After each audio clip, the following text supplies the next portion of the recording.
हे मुने, हमने पहले से ये बात सुन रखी है कि भगवान शिव का नैवेद्य ग्रहण नहीं करना चाहिए। इस विषय में शास्त्र का क्या निर्णय है, हम ये जानना चाहते हैं।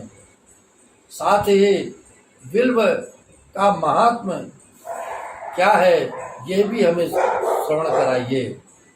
सूत जी ने कहा, मुनियों, आप शिव संबंधी व्रत का पालन करने वाले हैं, अतः आप सबको शतशः धन्यवाद है।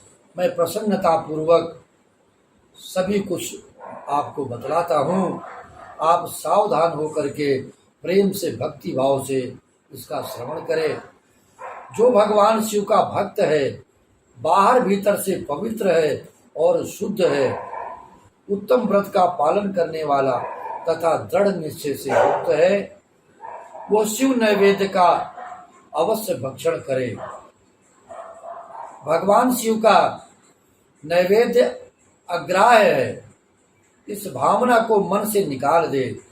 शिव के नैवेद्य को देख लेने मात्र से भी सारे पाप दूर भाग जाते हैं।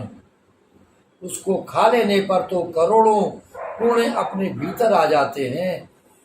आए हुए शिव नैवेद्य को सिर झुकाकर प्रसन्नता के साथ हम सभी को ग्रहण करना चाहिए और प्रयत्न करके शिव स्मरण पूर्वक उसका भक्षण करना चाहिए। शिव महापुराण कहती है कि आए हुए शिव नैवेद्य को जो यह कहकर कि मैं इसे दूसरे समय में ग्रहण करूंगा, लेने में विलंब कर देता है, वो मनुष्य निश्चय ही पाप से बंध जाता है।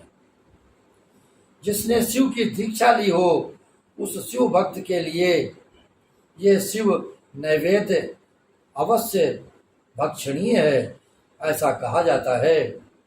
शिव की दीक्षा से युक्त शिव भक्त पुरुष के लिए सभी शिवलिंगों का नैवेद्य शुभ एवं महाप्रसाद है, अतः वो उसका अवश्य भक्षण करना चाहिए उसको।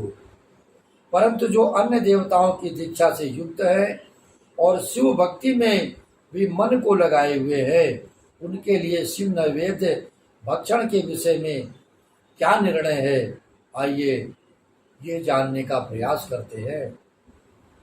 जहाँ से सालग्राम शिला की उत्पत्ति होती है, वहाँ के उत्पन्न लिंग में रसलिंग, पारद लिंग में पाषाण, रजत तथा सुवर्ण से निर्मित लिंग में देवताओं तथा सिद्धों द्वारा प्रतिष्ठित लिंग में केसर निर्मित लिंग में, स्फटिक लिंग में, रत्न निर्मित लिंग में तथा समस्त ज्योतिर्लिंगों में विराजमान भगवान शिव के नैवेद्य का भक्षण चंद्रायण व्रत के समान पूर्णजनक कहा गया है। ब्रह्म हत्या करने वाला पुरुष यदि पवित्र होकर शिव निर्माल्य का भक्षण करके उसे सिर पर धारण करे तो उसका सारा पाप शीघ्र ही नष्ट हो जाता है। जहाँ चंड का अधिकार है, वहाँ जो शिव निर्माल्य हो उसे साधारण मनुष्यों को नहीं खाना चाहिए। जहाँ चंड का अधिकार नहीं है, वहाँ के शिव निर्माल्य का सभी को भक्ति पूर्वक भोजन करना चाहिए। वाणलिंग, नर्मदेश्वर, लोह निर्मित स्वर्णादि धातुमय लिंग, सिद्धलिंग, जिन लिंगों की उपासना से किसी ने सिद्धि प्राप्त की है अथवा जो सिद्धों द्वारा स्थापित है, वे लिंग, स्वयंभू लिंग, इन सब लिंगों में तथा शिव की प्रतिमाओं में चंड का अधिकार नहीं कहा गया है। जो मनुष्य शिवलिंग को विधि पूर्वक स्नान करके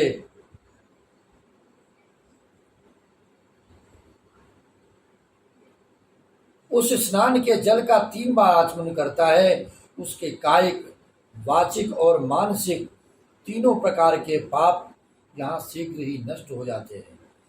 जो शिव नैवेद्य पत्र, पुष्प, फल और जल अग्राह्य है, वो सब भी सालग्राम शिला के स्पर्श से पवित्र ग्रहण के योग्य हो जाता है।